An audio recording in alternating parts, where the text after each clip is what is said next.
Mondial Audio, les podcasts du Mondial de la mobilité.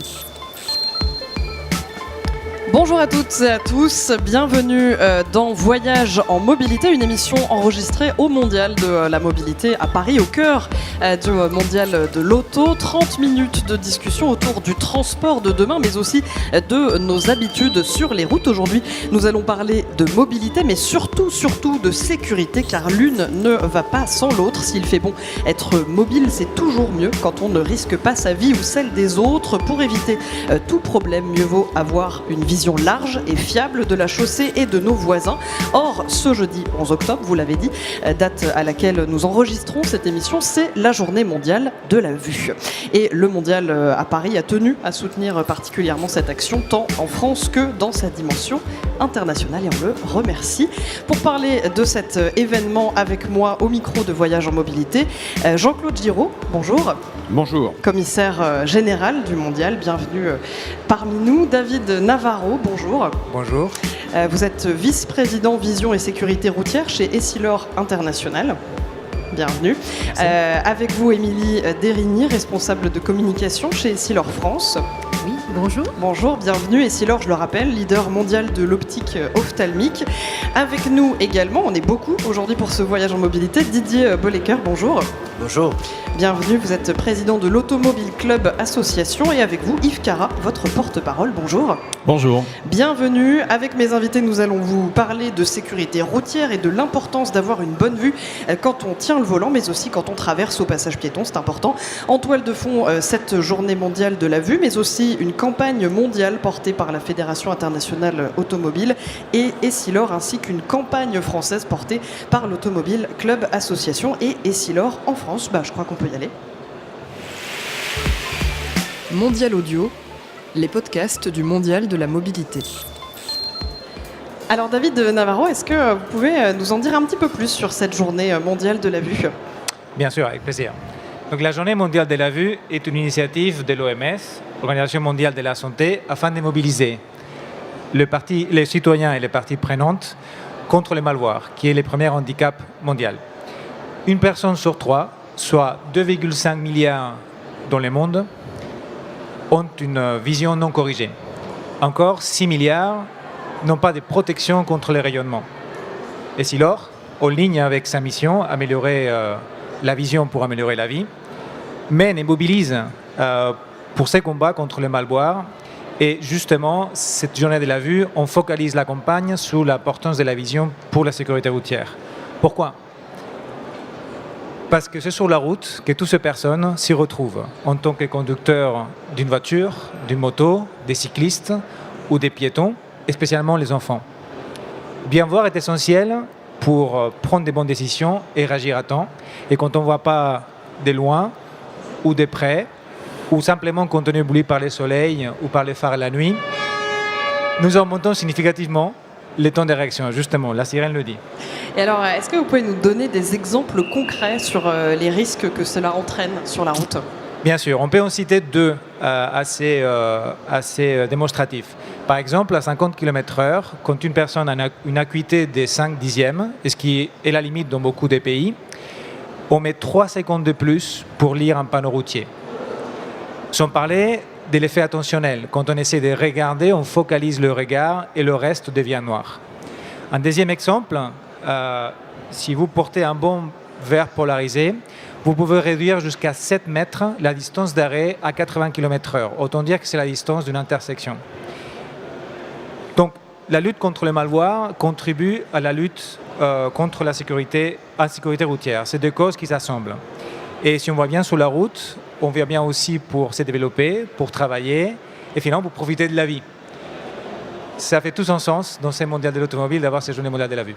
Et alors pourquoi un partenariat entre la Fédération internationale de l'automobile et Essilor ? Alors la Fédération internationale de l'automobile, la FIA, mène avec les Nations Unies la lutte mondiale contre les victimes de la route et notamment sur les volets comportement des usagers. On estime que 80 à 90% des accidents sont dus aux facteurs humains. La FIA et Essilor s'associent pour promouvoir une règle d'or faite contrôler votre vue qui enfin est à côté de la vitesse ou de l'alcool comme facteur majeur de risque. À ce moment-là, une campagne est née que vous voyez, Essilor, bien voir est essentiel pour la sécurité de tous. Avec un égérie, Max, c'est un crash test dummy, symbole de la sécurité routière, qui porte des lunettes pour justement éviter l'accident et qui mène en lui les messages que nous souhaitons faire passer partout dans le monde. Donc, ce personnage, il faut qu'il soit célèbre partout. On veut le souhaiter partout. Un max de vision, un max de sécurité. Mais c'est dans chaque pays, en fait, que les changements doivent avoir lieu. Alors, d'où cette collaboration. En France, Essilor s'est associé avec l'Automobile Club Association. Émilie Derini, quelle est la situation pour nos concitoyens en France? Où en sommes-nous en matière de vision au volant et que reste-t-il à faire? Beaucoup de questions. Oui, beaucoup de questions et un constat assez simple, c'est qu'en France, il nous reste encore beaucoup de choses à faire pour faire de la vision une vraie priorité au volant. On a aujourd'hui un Français sur 5 qui conduit avec une mauvaise vision au volant. Alors, il y a plusieurs situations concrètes qui se cachent derrière ce chiffre et c'est ça qui est intéressant de regarder, c'est qu'on a 3 réalités. La première, c'est tous les Français qui tout simplement n'ont jamais eu de test visuel dans leur vie. C'est des personnes qui sont passées à travers les mailles du filet. Et il y a une étude récente d'ailleurs publiée par l'ASNAV, l'Association nationale pour l'amélioration de la vue, que je salue d'ailleurs, qui est là, et qui souligne que 2 millions de Français n'ont jamais eu un contrôle visuel. Ces 2 millions de Français, on les retrouve à un moment ou à un autre sur les routes, nécessairement. Donc ça, c'est la première situation. La deuxième, c'est toutes les personnes qui ont fait un contrôle visuel, ont des lunettes, mais n'ont pas suivi l'évolution de leur vue. Donc ils ont à présent des lunettes qui ne sont plus adaptées à la conduite. Troisième situation, la dernière, eh bien, c'est ceux qui, qui oublient de porter leurs lunettes, tout simplement, parce que soit ils connaissent la route par cœur et vous voyez, c'est pas nécessaire de porter leurs lunettes, ou bien ils la laissent dans leur sac à main sans penser à les mettre. Donc, au-delà de ce chiffre, également, on s'est posé la question, mais pourquoi le lien ne s'est-il pas fait entre la bonne vision et la sécurité routière dans l'esprit de tous les Français? 2 raisons, et je serai très brève, mais on peut s'interroger sur la réglementation qui n'est pas très exigeante en France au regard des autres pays européens. Et puis également, il y a eu de très nombreuses campagnes de sensibilisation à la sécurité routière qui ont été très impactantes sur plusieurs sujets, que sont l'alcool, le téléphone au volant. Mais néanmoins, on a peu ou pas du tout parlé de la vision. Donc effectivement, on se dit qu'aujourd'hui, c'est le moment d'agir, de faire avancer les choses pour porter les 3 conseils essentiels en matière de sécurité au volant. 1, je porte mes lunettes. 2, je contrôle ma vue et régulièrement. Et 3, je protège également mes yeux des éblouissements. Voilà. Alors pour ça, pour agir concrètement, on a monté en 2018 2 partenariats. Essilor en France, toujours. Le premier, c'est avec la Fédération française de sport automobile, dans le cadre du championnat de France des rallyes, où on est présent sur l'ensemble des manches du championnat pour faire des contrôles visuels gratuits. Et puis le deuxième, c'est évidemment avec l'Automobile Club, avec qui on est très très heureux d'être là, parce que grâce à l'Automobile Club, on est au cœur du sujet de la mobilité. On est en interaction directe avec les parties prenantes, avec le grand public. On a l'opportunité d'être ici, dans le Mondial de l'Auto, qui est l'événement majeur de l'année en France. Donc voilà, pour ça, merci beaucoup à vous, membres de l'Automobile Club. Et puis, j'en suis convaincue, Yves, mais on va arriver à changer les choses. Mais c'est que le début, on est au début d'une grande histoire. C'est vrai qu'Essilor au Mondial de l'Auto, ça peut paraître bizarre, mais non, ça prend tout son sens. Alors nous, à titre personnel, l'Automobile Club Association, on est bien sûr un acteur majeur, voire principal, voire le seul et l'unique incontournable en France de la sécurité routière, au travers de stages de tests de conduite, pour les seniors ou pas, de stages de vélo. Voilà, on a un Automobile Club et on a une piste avec des marquages au sol pour apprendre à conduire en vélo, parce qu'on est, et c'est vraiment la baseline, pour la mobilité avec la voiture au centre. Mais voilà, on va dans le sens de l'histoire, on doit partager la route. Alors on est très fiers évidemment de combler ce manque. Il y avait un vide, c'est-à-dire on n'avait jamais pensé à associer la sécurité routière avec la vision. Ça paraît fou. Heureusement que la FIA ici y a pensé. Alors vous connaissez ces chiffres, il y a plus de 3500 personnes qui meurent en France chaque année sur les routes, plus de 29 000 qui sont blessés. Et il faut savoir que et c'est un heureux hasard, le lieu, mais aussi la période de cette journée mondiale de la vision sont vraiment idéales, parce que d'abord, effectivement, quand on est au volant, il faut une bonne vue, mais surtout, la mortalité des piétons, je dirais d'octobre, novembre, décembre et janvier, sur ces 4 mois, est de 43%. Alors pour faire simple, la moitié des piétons que nous sommes, on est tous piétons à un moment donné ou à un autre. Hein. Donc parlons de nous, hein. Quand je pense à toi, je pense à moi, comme chantait Goldman. Eh bien, voilà, il y a la moitié des piétons qui sont tués pendant ces 4 mois. Pourquoi ? Parce que la luminosité est moins importante et quand on ne sait pas, qu'on voit un petit peu moins bien, eh ben, ça provoque des accidents. Donc voilà, la période est bien choisie, l'endroit est bien choisi, c'est vraiment parfait. On est très très fiers de s'associer à ce mouvement évident, encore fallait-il le dire. Et à titre personnel, ça c'est un peu une private joke avec David, j'ai fait lors du forum que nous faisons tous les 2 ans avec l'Automobile Club Association et des partenaires à Strasbourg, vous étiez déjà présents à nos côtés, merci. Et donc il y avait les appareils de contrôle visuel, et donc moi je ne porte pas de lunettes. À plus de 50 ans, David m'a dit, c'est pas possible. T'as pas une bonne vision. J'ai fait le test de vision, de loin, tout va bien, de près, oui. J'étais un peu dans le déni, d'accord. Je crois qu'on est beaucoup, dans ce cas. Et voilà, il faut passer le pas, tous autant qu'on est, et porter ses lunettes. Donc on est vraiment très très fiers d'accompagner ce mouvement, et je pense qu'on ira très très loin ensemble. J'en suis même sûr. Didier Bollecker, dans quelle mesure l'Automobile Club Association est déjà un acteur très important et très engagé dans la sécurité routière ? Oui, effectivement, l'Automobile Club œuvre à la sécurité routière depuis 118 ans. C'est pas rien. Nous avons aujourd'hui 1 400 000 membres. Et si nous sommes une vieille dame, nous avons une vision de la sécurité routière. Nous relayons en France les actions de la FIA, puisque nous sommes en quelque sorte le bras séculier de la FIA en France. Et nous offrons à nos membres des stages de sécurité routière, des stages de mise à niveau, aussi bien des stages, je dirais, théoriques que sur nos pistes de sécurité routière. Nous en avons 6 sur le territoire français. Et nous cherchons à savoir aussi ce que nos membres souhaitent. Ils sont en quelque sorte nos yeux dans le grand public pour savoir quels sont les problèmes qu'ils rencontrent. Et c'est vrai que le problème de la vue était mal intégré de manière générale dans les réflexions sur la sécurité routière. Et je crois que les chiffres que vous avez cités sont assez alarmants. Et on peut se demander s'il ne faudrait pas inciter les pouvoirs publics, notamment dans le cadre du Conseil national de la sécurité routière dont nous faisons partie, à ce qu'il y ait une nouvelle réglementation concernant au minimum le renouvellement du permis de conduire, qui, comme vous le savez, est maintenant délivré seulement pour 15 ans, et qui au minimum un examen de la vue. Parce que finalement, conduire, c'est naviguer à vue. Et dans les voitures autonomes qu'on est en train de nous présenter, on voit toutes qu'elles sont bardées de caméras. Donc la vue est quelque chose d'absolument essentiel pour la conduite.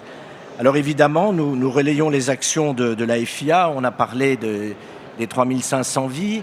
On a maintenant intégré le président Todd, mon président en quelque sorte, l'a rappelé.